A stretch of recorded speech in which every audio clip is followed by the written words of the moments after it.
Hello বন্ধুরা, আমার ভিডিওটা দিতে দেরি হয়ে গেল। আমরা যাচ্ছি কলকাতায় শপিং করতে।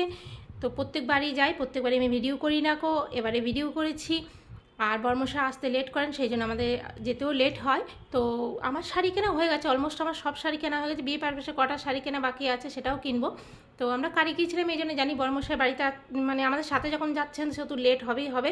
তো সকাল 7টার সময় বেরিয়েছি, খিদেও পেয়েছিল, তাই জন্য বার্গার পেস্ট্রি এসব শুকনো খাবার খেয়েছিলাম। প্রথমে গিয়েছিলাম আমরা শাড়ি সেন্টারে। তো শাড়ি ওখানে থেকে শাড়ি কালেক্ট করে নিয়ে আমরা গিয়েছিলাম গড়িয়াতে, গড়িয়ার খাদিমসের শোরুমে গিয়েছিলাম। খাদিমসের শোরুমের ভিতরে তোমার ভিডিও করতে দেয় না, তোমরা হয়তো অনেকেই জানো। তো বাইরে থেকেই করে এসেছি আমি, আর জুতো কিনেছি, আর খিদেও পেয়েছিল, খেয়ে নিয়েছি। তার সাথে মেয়ের কিছু শপিং ছিল, গড়িয়াতেও করেছি। তারপরে গিয়েছি আমরা নিউ মার্কেটে। নিউ মার্কেটেও শপিং ছিল, বরের ব্লেজার ছিল, মেয়ের আরও কিছু শপিং করার বাকি ছিল।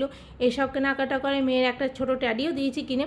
তারপরে আমরা আবার গাড়ি করে ফিরতে ফিরতে আমরা ঐতিহ্যবাহী ট্রামও দেখেছি, যেটা এখনও চলছে কলেজ স্ট্রিটে। গতবারও দেখেছি, এবারেও দেখলাম। তারপর হাতিবাগান শ্যামবাজার প্রচণ্ড ভিড়, আমরা জ্যামে প্রায় অনেকক্ষণ 7 কিলোমিটার আসতে আমাদের 2 ঘন্টা টাইম লেগেছে। যাই হোক, তারপরে আমরা অবশেষে রাত্রে 11টার সময় বাড়ি পৌঁছিয়েছি।